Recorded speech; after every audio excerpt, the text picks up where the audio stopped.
kerjanya perancang perundang-undangan ini kayak berat sekali pekerjaannya.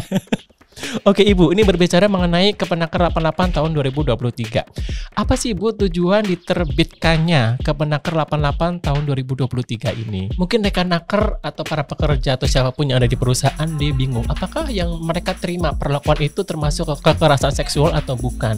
Kemudian bagaimana cara untuk mengenali bahwa yang mereka terima itu adalah bentuk kekerasan seksual? Kemudian sebenarnya siapa saja sih yang berpotensi menjadi korban kekerasan seksual di tempat kerja?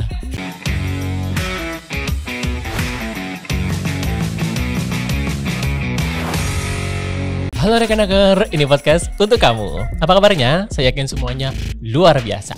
Rekan naker, kami mendapatkan banyak sekali pertanyaan terkait kekerasan seksual di tempat kerja melalui media sosial Kemenaker. Dan media monitoring kami juga meng-grab banyak sekali pemberitaan, entah itu di media lokal, media elektronik, ataupun media nasional terkait pemberitaan kekerasan seksual di tempat kerja. Nah, hari ini saya akan membahas isu tersebut kaitannya dengan Kemenaker 88 tahun 2023, yaitu tentang pedoman pencegahan dan penanganan kekerasan seksual di tempat kerja. Nah, saya tidak sendirian karena saya sudah bersama seorang narasumber yang sangat kredibel untuk berbicara mengenai isu kekerasan seksual di tempat kerja. Beliau adalah koordinator perancangan perundang-undangan dan kerjasama. Namanya Ibu Agatha. Hai Ibu Agatha. Halo Mas Wan. Apa kabar? Baik, luar biasa. Udah kayak motivator Bu ya, luar biasa. Kan harus itu, kita harus positive thinking, semangat terus ya. Walaupun banyak kerjaan tetap semangat Bu ya. Apalagi ini kan Ibu kerjanya perancang perundang-undangan ini kayak berat sekali pekerjaannya. Oke Ibu, ini berbicara mengenai Kemenaker 88 tahun 2023. Apa sih Ibu tujuan diterbitkannya Kemenaker 88 tahun 2023 ini? Ya, jadi gini Mas Wan, rekan naker, teman-teman semua ya. Jadi Kepmen ini, keputusan Menteri Ketenagakerjaan nomor 88 ini dikeluarkan itu sebenarnya untuk melengkapi dari regulasi yang sudah ada. Oke. Ya, jadi kalau yang saya maksud regulasi itu adalah terutamanya Undang-Undang nomor 12 tahun 2022. Jadi tahun yang lalu. Tahun lalu Undang-Undang nomor 12 tahun 2022. Itu judulnya tentang tindak pidana kekerasan seksual. Oh, jadi memang ini juga sudah diatur gitu ya. Jadi udah di tingkat yang paling tinggi nih, undang-undang. Ya, undang-undang. Nah, di undang-undang itu detail diatur mengenai bagaimana melakukan pencegahan dan penanganan. Bila terjadi tindak pidana kekerasan seksual. Nah, pelengkapnya. Tadi kan saya bilang ini Kepmen ini adalah sebagai pelengkap. Nah, untuk pelengkapnya ini dari judul aja kita udah bisa lihat itu. Pencegahan dan penanganan kekerasan seksual di tempat kerja. Jadi ini lebih spesifik. Iya, lebih spesifik di tempat kerja. Kalau yang di undang-undang tadi kan dia umum ya. Secara general ya. Iya, karena ini kan dikeluarkan oleh Kementerian Ketenagakerjaan. Jadi memang untuk tujuan utamanya untuk melindungi kelompok pekerja dan buruh gitu Ibu. Iya. Bukan cuma pekerja buruh, siapapun yang ada di tempat kerja. Pengusaha kan ada di tempat kerja. Oh iya benar, pemberi kerja juga ya. Iya. Oh iya benar. Karena itu bisa menimpa siapa saja. Oh, oke. Ini Bu nih. Kadang-kadang mungkin rekan naker atau para pekerja atau siapapun yang ada di perusahaan dia bingung, apakah yang mereka terima perlakuan itu termasuk kekerasan seksual atau bukan. Kemudian bagaimana cara untuk mengenali bahwa yang mereka terima itu adalah bentuk kekerasan seksual? Ya, jadi gini, yang pertama kita pegang itu dari yang ada di undang-undang dulu ya. Jadi yang namanya kekerasan seksual itu ada meliputi macam-macam. Baik. Ada yang namanya pelecehan seksual non fisik. Kayak melalui kata-kata gitu ya. Melalui kata-kata itu juga. Kayak disweet-sweetin gitu juga termasuk. Iya, termasuk itu. Jadi hati-hati nih. Beda ya kalau dengan mungkin dengan teman sendiri baiknya hal-hal yang tidak pas begitu itu jangan dilakukan deh. Walaupun dengan kata-kata. Kemudian ada juga pelecehan seksual fisik, secara fisik. Kalau itu kan kelihatan ya. Iya, kayak sentuhan gitu ya. Sentuhan itu juga masuk di dalam konteks kekerasan seksual. Terus selebihnya tuh ada pemaksaan kontrasepsi, pemaksaan sterilisasi, terus pemaksaan perkawinan, penyiksaan seksual, eksploitasi seksual, perbudakan seksual, dan kekerasan seksual berbasis elektronik. Nah, Berarti ada lagi tuh kayak di media sosial itu. Iya, sama. Itu juga bisa masuk ke situ. Oh, jadi kayak misalnya kayak goda-godain orang di media sosial, kalau orangnya nggak nyaman, itu Iya. bisa termasuk. Iya, bisa. Oh, jadi hati-hati sekali nih. Maksudnya gini, rekan hacker harus berhati-hati ya penggunaan media sosial, karena bisa jadi apa yang Anda lakukan itu termasuk dalam kekerasan seksual, dan itu bisa dilaporkan ya Bu kalau Iya. pelanggaran ya. Iya, diadukan kepada pihak kepolisian ya. Oke. Kemudian Bu, ini kalau di tempat kerja ya, biasanya kan mungkin ini hanya anggapan saya pribadi. Biasanya korbannya adalah para pekerja karena mereka kan berada di posisi yang cenderung di bawah. Kemudian sebenarnya siapa saja sih yang berpotensi menjadi korban kekerasan seksual di tempat kerja? Ya, tadi kan di awal saya sudah sampaikan siapapun itu bisa terkena, Oke. menjadi korban, dan siapapun bisa menjadi pelakunya juga. Nah, itu. Cuman dengan Kepmen ini dibatasi, itu konteksnya di tempat kerja. Nah, pelakunya tuh bisa dari pengusaha sendiri. Kemudian tadi ya, kalau karena ada perbedaan jenjang atau kedudukan. Ya, kedudukan itu tadi. Kemudian dari pekerja buruh, bahkan antar pengusaha ya. Pengusaha itu kan artinya mereka yang misalnya duduk di manajemen, gitu. Itu antar mereka. Maksudnya kayak posisinya sama ya, gitu? Posisinya sama. Mereka tetap bisa ya? Bisa, itu bisa menjadi pelaku satu sama lain gitu. Terus yang pekerja buruh juga gitu. Saya nih sama Mas Nawan, misalnya sekarang saya balik ya, biasanya perempuan itu selalu kena yang bagian gak enaknya. Saya misalnya melakukan kekerasan seksual pada Mas Nawan. Jadi laki-laki juga bisa ya? Bisa. Perempuan terhadap laki-laki. Ya. Perempuan terhadap laki-laki itu bisa terjadi. Jadi saya yang perempuan melakukan tindakan kekerasan kepada yang laki-laki itu bisa. Jadi tidak selalu laki-laki pada perempuan. Karena kan mungkin gitu. Di mindset orang-orang tuh seringkali perempuan yang menjadi korban gitu ya. Tidak selalu. Oke. Kemudian gini, apa upaya yang bisa dilakukan oleh para pekerja atau rekan hacker semuanya untuk mencegah kekerasan seksual di tempat kerja? Ya, ini untuk kita bicara mencegah ya. Iya. Mungkin dimulai dari diri kita dulu. Ya, dilakukan mulai dari diri kita dulu.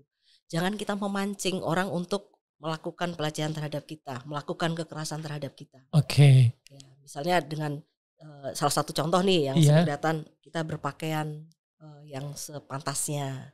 Yang sopan kali ya. Iya, yang sopan. Tapi relatif ya Mas ya, sopan. Iya, tuh, sopan di saya mungkin belum tentu sopan di saya, belum tentu sopan di ibu gitu itu, ya. Ya, saya rasa itu hal yang umum lah. Pantas sopan menurut masyarakat umum. Nah, apalagi kita ini kan budaya orang timur ya, yang sesuai dengan budaya ketimuran. Itu dimulailah dari diri kita sendiri dulu. Karena yang berkewajiban menjaga diri kita ya kita gitu ya. Betul. Baru kemudian ini juga perlu dilakukan oleh ya tentunya orang-orang siapapun yang berada di suatu tempat, khususnya di tempat kerja itu, untuk sama-sama harus mencegah, dan semua orang itu bertanggung jawab untuk melakukan pencegahan. Oke. Ya, kalau kita bicara tempat kerja, yang saya maksud semua orang itu ya di situ ada pengusaha, ada pekerja, terus ada mungkin pihak lain yang dia bukan pengusaha, bukan pekerja, ada tamu di situ kan. Apalagi kita di kementerian ini kan, di Kementerian Ketenagakerjaan ini sering menerima tamu tuh. Iya, betul. Nah, tamu itu juga harus kita jaga, dan mereka juga harus menjaga bagaimana jangan mengundang terjadinya kekerasan seksual. Karena gini mungkin ya Bu, karena sebenarnya kekerasan seksual ini selain karena memang ada niat jahat dari pelaku, tetapi juga karena ada kesempatan itu kali ya. Karena dan kesempatan ini kan siapa saja bisa membangunnya gitu. Kayak kita tidak sadar misalnya apa yang kita pakai, apa yang kita perilaku kita ternyata mengundang gitu, dan sinyal-sinyal itu bisa jadi disalahkan persepsinya. Jadi orang-orang malah dikiranya ngasih kode, ternyata enggak gitu. Ternyata itu kekerasan gitu loh. Kedip-kedip mata gini aja ya. Itu bisa kan ya. Ada yang mohon maaf ya, dia karena terbiasa mengedip gitu. Nah, kalau salah tangkep gitu, wah ini ngapain ini? Siapa kayak gitu kan. Bener. Nah, itu juga ya gimana ya, itu harus bisa dijaga lah. Sikap itu dari diri kita dulu, kemudian juga ya yang lain ya, tentu yang saya sampaikan tadi, di situ ada pengusaha, ada pekerja, ada bahkan pihak lain yang ada di tempat kerja itu. Oke. Kemudian gini, jika ada pekerja yang mendapatkan kekerasan seksual di tempat kerja, kemana mereka bisa mengadukan apa yang mereka alami ini? Ya, di pedoman itu Iya. Di Kepmenaker 88 itu di situ disebutkan dibuka pintu atau kanal yang banyak, korban ini dapat mengadu ke mana saja.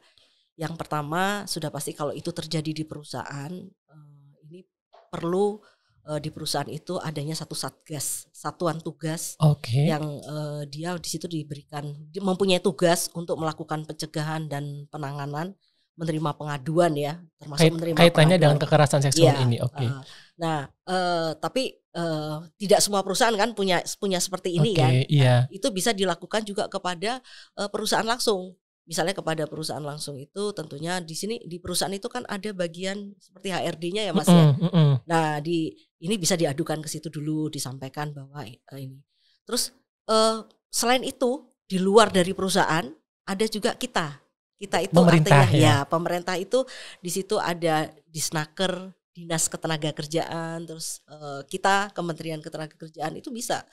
Terus kemudian juga ini yang sudah misalnya ini sudah saya nggak mau ngadu ke perusahaan, saya nggak mau ngadu ke dinas, saya malu, udah saya ini aja, ini sudah betul-betul sudah keterlaluan, saya langsung ke pihak kepolisian. Itu bisa juga ya. Itu bisa dilakukan. Okay. Dimungkinkan ya. Oke, Rekenaker, kalau misalnya Rekenaker semua ingin mengadu ke Kementerian Ketenagakerjaan, silakan melalui bantuan.kemenaker.go.id atau melalui direct message melalui media sosial, terutama Facebook dan Twitter.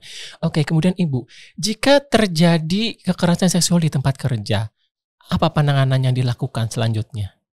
Penanganan ya. Iya. Nah, kalau penanganan ini tadi karena pintu masuknya untuk melakukan pengaduan itu bisa macam-macam. Iya. Ya, saya mulai dari perusahaan dulu, di lingkungan perusahaan. Kalau itu diadukan, bagaimana cara menangani? Nah, ini kalau sudah ada satgasnya, saya perlu informasikan juga ke Rekenaker ya, bahwa yang dimaksud satgas di sini, dia bisa menjadi bagian dari namanya lembaga kerjasama bipartit. Jadi kalau di perusahaan itu dia wajib untuk membuat lembaga kerjasama bipartit. Bagi yang sudah punya LKS bipartit itu, satgas ini merupakan bagian dari LKS bipartit. Tapi bagi perusahaan yang dia belum membentuk, itu dia dapat membentuk tanpa karena LKS-nya belum ada kan. Nah, dia membentuk langsung gitu boleh.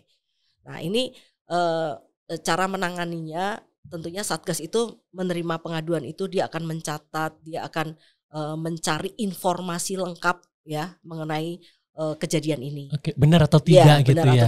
Benar atau tidak itu kan banyak ya sarana yang bisa dipakai, misalnya mungkin dari CCTV atau bukti tertulis lainnya gitu. Tergantung bukti dukungnya apa bukti dukungnya itu apa. Nah, sampai dengan misalnya dipanggil pelaku ya, terduga si pelaku ini gitu. Karena kita kan nggak bisa menuduh ya, langsung menuduh kan semuanya harus dapat dibuktikan. Iya, betul. Nah, nanti setelah itu bagaimana untuk penyelesaiannya itu ada banyak hal yang harus dilakukan oleh satgas.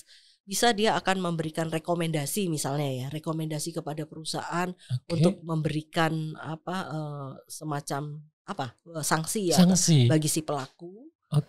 Di samping juga bagaimana si korbannya sendiri itu juga dilindungi oleh perusahaan.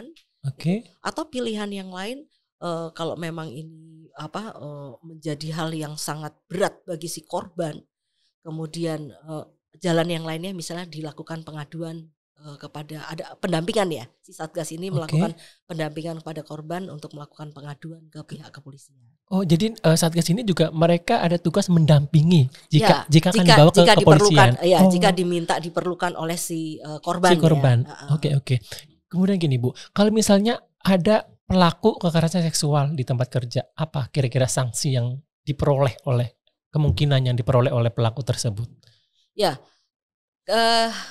yang jelas yang terberat itu pasti pidana, karena tadi kan judulnya undang-undangnya kan, undang-undangnya sudah jelas tuh. Merujuknya ke sana ya. Tindak pidana kekerasan itu yang paling berat.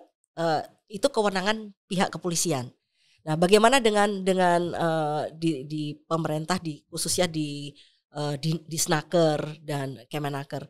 Nah, ini sanksi yang bisa dikenakan itu bukan oleh Disnaker atau Kemenakernya ya yang Oke. mengenakan sanksi, tapi yang mengenakan sanksi itu perusahaan. Perusahaan di situ dapat mengenakan sanksi mulai dari misalnya teguran dari lisan tertulis sampai akhirnya pemberhentian atau pemutusan Hubungan kerja. Itu yang paling berat. Oke. Itu bisa sampai situ ya Mas Awan ya. Jadi Oke. Rekanaker pihak perusahaan itu juga bisa melakukan menjatuhkan sanksi. Nah, hanya saja itu harus diatur di dalam peraturan Perusahaan ya? Ya, Oh. peraturan perusahaan atau di perjanjian kerja bersama. Oh, oke. Kemudian gini Bu kasusnya. Kalau biasanya ini persepsi saya pribadi. Jika yang mendapatkan kekerasan seksual adalah pekerja atau golongan pekerja kelas bawah dan pelakunya adalah atasan mereka. Kemudian ketika mengadukan kan mereka seringkali mendapatkan ancaman atau intimidasi dari atasan yang dilaporkan itu. Bagaimana upaya yang dapat dilakukan untuk mencegah kemungkinan adanya intimidasi yang dilakukan oleh pelaku yang memiliki jabatan yang lebih tinggi? Ya. Nah, tadi kan saya bilang nih, ada pintu lain yang untuk mengadu. Oke. Nah, pintu lain itu mana? Siapa? Gitu. Siapa itu mana adalah pemerintah. Kan tadi kita mulai dari perusahaan dulu nih. Kalau bisa diselesaikan di perusahaan, artinya perusahaan yang menangani. Ya. Tadi kan ada jalurnya kan bisa mau dikenakan sanksi oleh perusahaan atau diteruskan kepada pihak kepolisian untuk diadukan gitu. Nah, kalau kemudian tadi kasusnya itu pihak atasannya yang menjadi kemudian menjadi pelaku dan si korban ini merasa saya nggak berdaya nih, saya nggak berdaya karena posisinya dia lebih tinggi gitu, dan malah bisa-bisa saya nih sebagai korban yang malah di PHK gitu kan, padahal dia yang melakukan gitu kan. Nah, si korban ini bisa melaporkan kepada dinas Ketenagakerjaan atau kepada kita Kementerian Ketenagakerjaan ya. Oke. Jadi ketika ada satu pintu tertutup, masih ada pintu lain yang terbuka ya. Oke. Kemudian gini Bu, ada nggak upaya-upaya yang dapat dilakukan untuk mengembalikan entah itu secara psikologis atau mental korban kekerasan seksual di tempat kerja, kayak pemulihannya? Ya, itu pasti ada dan banyak cara untuk melakukan pemulihan itu ya Mas ya. Artinya pemulihan itu bisa diberikan oleh dari pihak perusahaan tentunya, ya. Kemudian juga pemulihan itu macam-macam, bisa nama baik, misalnya seperti itu. Iya, benar-benar. Pemulihan nama baik, kemudian trauma, trauma, pendampingan, nah, secara psikologi gitu, itu bisa dilakukan perusahaan dalam hal ini. Seharusnya perusahaan itu melakukan memberikan fasilitas untuk pemulihan itu kepada maksud saya fasilitas itu pengobatannya. Kan tadi secara psikologi bagaimana dia selalu didampingi supaya dia tetap akhirnya bisa kembali kerja secara normal. Tadi Ibu Agatha menyinggung tentang satgas di perusahaan gini. Bagaimana sebenarnya lebih detailnya atau spesifiknya cara kerja satgas ini dalam kaitannya penanganan kekerasan seksual di tempat kerja? Ya, detailnya tadi yang seperti saya bilang ya, dia punya tugas untuk menerima. Yang pertama pencegahan dulu. Ada sosialisasi mungkin mereka ya. Betul, edukasi, sosialisasi. Itu dimulai dari satgas dulu untuk melakukan kegiatan tersebut ya. Kemudian sosialisasi tadi dan banyak cara ya untuk melakukan pencegahan. Kemudian satgas ini juga dia melakukan penanganan. Yang tadi saya cerita bahwa dia menerima pengaduan, dia catat, kemudian dia cari bukti-buktinya dulu gitu ya, dia lengkapi dan sampai dia memberikan pendampingan. Pokoknya sampai mungkin bahkan kayak penanganan sampai pulih kembali gitu ya? Ya, itu kembali lagi saya bilang tadi pendampingan ya. Masuk ke pendampingan ya. Karena saya yakin bahwa di perusahaan itu yang namanya satgas itu karena di situ kan bisa dari pengusaha dan pekerja ya duduk bersama mereka benar. Orang-orangnya kan di situ. Untuk menangani korban itu butuh atau memerlukan satu keahlian sendiri. Karena kan ini sensitif ya isu kayak gini ya. Artinya dia mempunyai ilmu psikolog yang yang sesuai dengan standar psikologi seperti itu. Nah, ini kan mungkin di perusahaan dia tidak punya, pengusaha nggak ada lah. Dia urusannya bisnis ya, pekerja urusannya kerja. Nah, ini bisa dilakukan dengan kemudian memfasilitasi itu. memfasilitasi kepada pihak lain, yaitu misalnya psikolog. Psikolog, oke. Ibu Agatha, kita sudah sampai pada penghujung obrolan dan saya yakin sekali informasi yang Ibu Agatha sampaikan ini sangat berguna untuk rekan naker dimanapun Anda berada.